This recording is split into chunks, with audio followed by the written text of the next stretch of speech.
Okay, so today I will start from question number 7.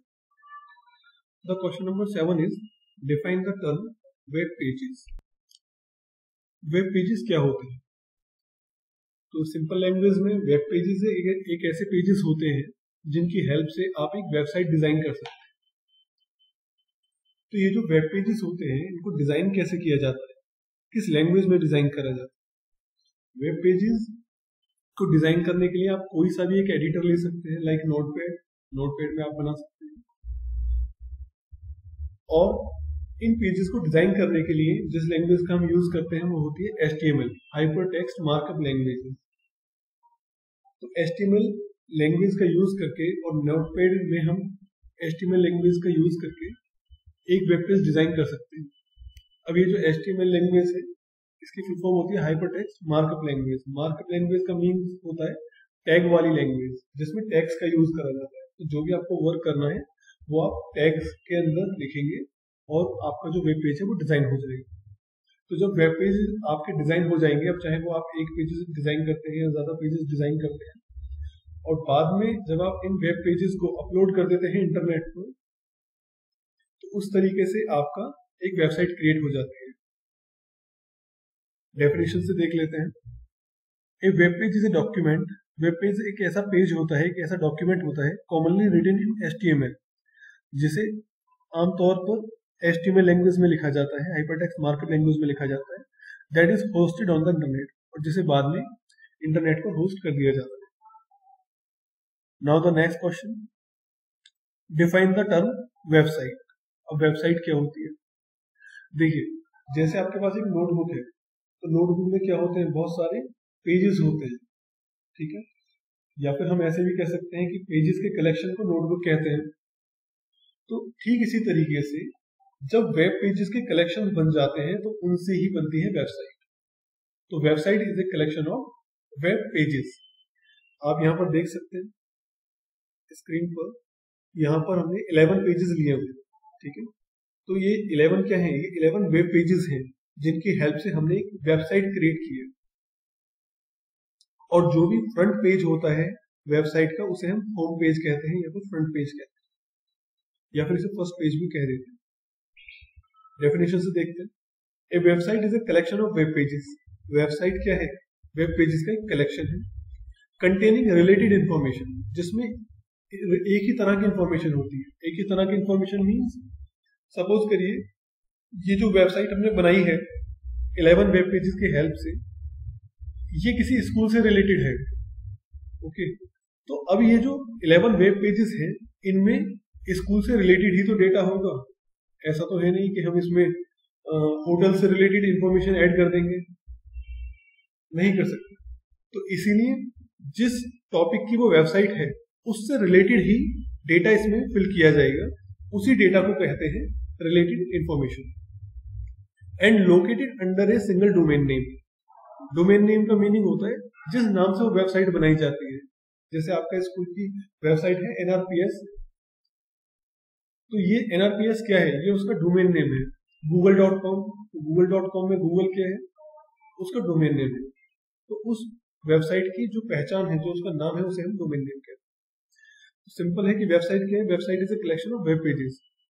काफी सारे web pages के collection को वेबसाइट कहते हैं, जिसमें एक ही तरह की इंफॉर्मेशन होती है, and located under a single domain name, और जिसको एक ही नाम से जाना जाता है, जिसे हम डोमेन नेम कहते हैं। Next question, define the term domain name. Just मैंने अभी आपको बताया है, domain name is the unique name given to each website. जब आप किसी भी वेबसाइट को उसका नाम दे देते हैं तो उसे उसका डोमेन नेम कहा जाता है।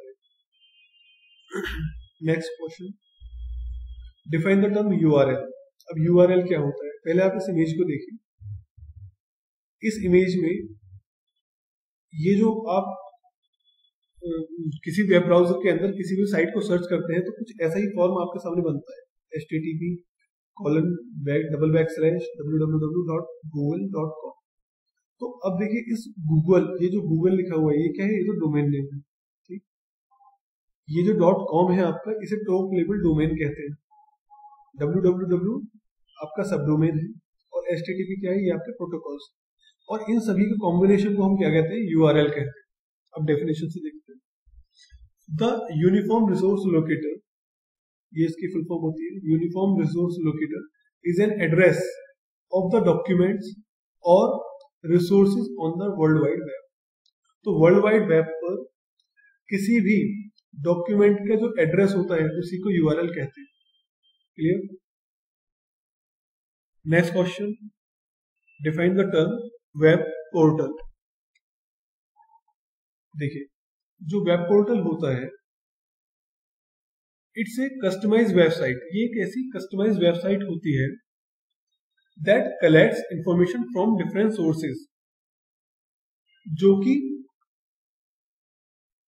कई अलग अलग जगह से जाकर आपके लिए जानकारियां इकट्ठा करके लाती है into a single user interface. मतलब आपके वेब पेजेस पर डिफरेंट जगह से इंफॉर्मेशन को लाकर आपको शो करेगी and present users with the most relevant information for their context. और आपको बहुत ही ज्यादा जिस चीज का आपको नीड है उससे रिलेटेड आपको लाकर जानकारियां शो करेगी। एग्जाम्पल इसका क्या है? Search engine. अब इस कॉन्सेप्ट को समझिए, जैसे गूगल क्या है, गूगल भी तो एक सर्च इंजन है, ठीक है। तो जैसे आप गूगल में करते हैं कि आपने उसमें कुछ भी सर्च करा, तो गूगल क्या करता है कि जितने भी डिफरेंट सोर्सेज होते हैं, अलग अलग तरह की वेबसाइट्स होती हैं, उनमें से जाकर जो आपके लिए जरूरी चीजें होती हैं उसको निकाल कर ले आते हैं। तो उसे हम क्या कहते हैं? वेब पोर्टल कहते हैं। तो वेब पोर्टल क्या है? एक ऐसी वेबसाइट होती है जो डिफरेंट रिसोर्सेज से जाकर आपके लिए डेटा को फिल्टर करके ला सकती है। Next question, define the term email and email address. Okay,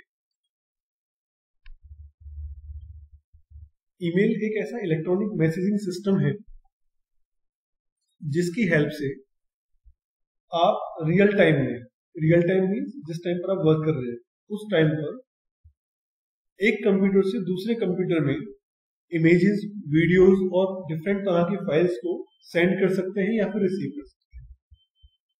definition से देखते हैं।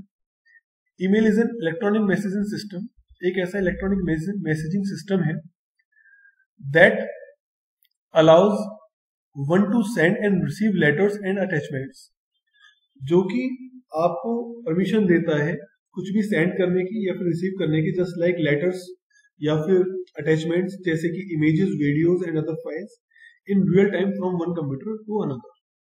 क्लियर? तो आप ईमेल की हेल्प से इस तरह की जो अटैचमेंट्स होती हैं, इमेजेस, वीडियो, लिंक्स या फिर लेटर्स या फिर कुछ भी, वो आप सेंड कर सकते हैं दूसरे कंप्यूटर पर। अब ईमेल एड्रेस क्या होता है?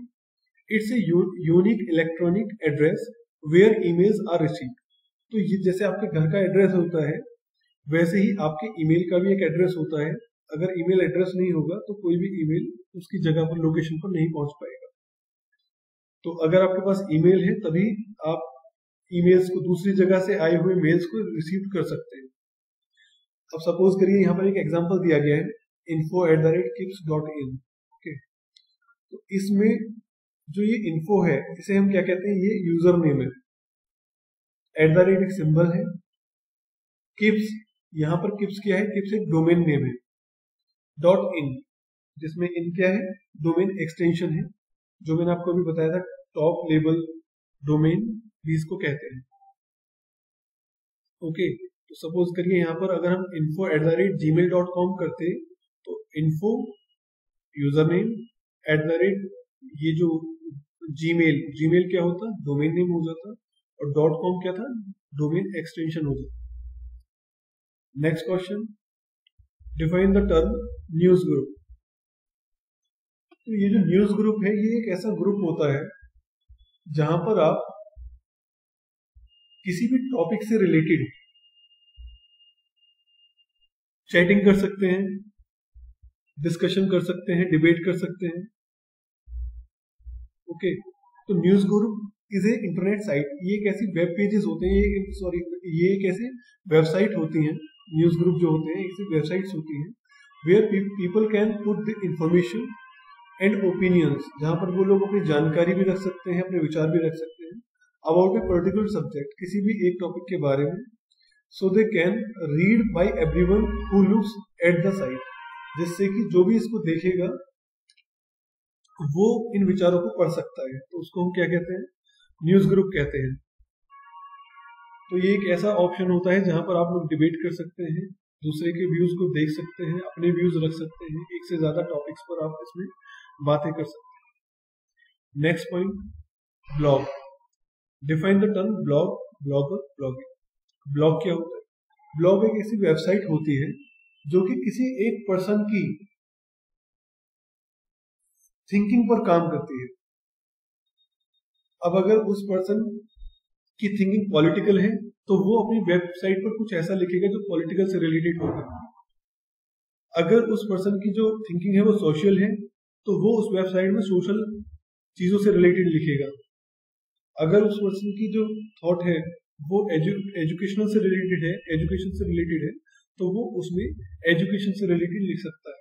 ठीक है, तो ब्लॉग क्या होता है? ब्लॉग इज ए वेबसाइट, एक ऐसा वेबसाइट होती है वेयर ए पर्सन, जहां पर कोई भी person rights regularly about topics that interest them, जिसमें उसका मतलब विचार, जिसमें जो चीज उसको अच्छी लगती है उसके बारे में वो उसमें लिख सकता है।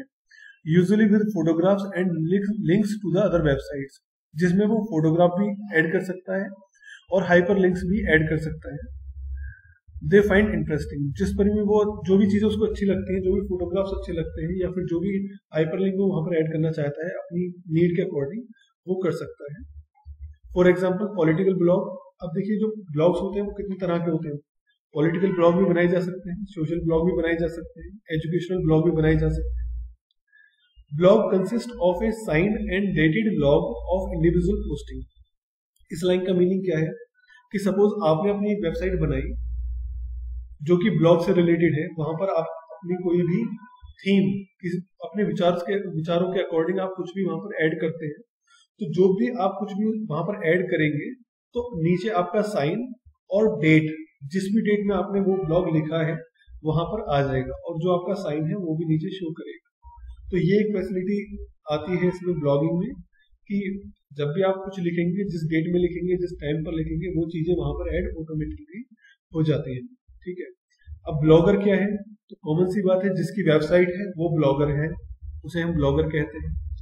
डेफिनेशन से देखते हैं, the author of the blog is known as blogger. Okay, तो जिसने वो ब्लॉग लिखा है या फिर जो भी उसकी वेबसाइट का मालिक है वो ब्लॉगर है। Who regularly rights and updates the blog, जो भी ब्लॉग लिखता रहता है या फिर ब्लॉग्स को अपलोड करता रहता है तो वही उसी को हम ब्लॉगर कहते हैं। ब्लॉगिंग क्या है? जब कोई ब्लॉगर कोई भी ब्लॉग लिखता है तो उसको ब्लॉगिंग कहते हैं। The act of writing a blog is called blogging. Okay, so बस आज इतने ही क्वेश्चंस थे, क्वेश्चन नंबर 14 तक। नेक्स्ट क्लास में क्वेश्चन नंबर 15 से स्टार्ट।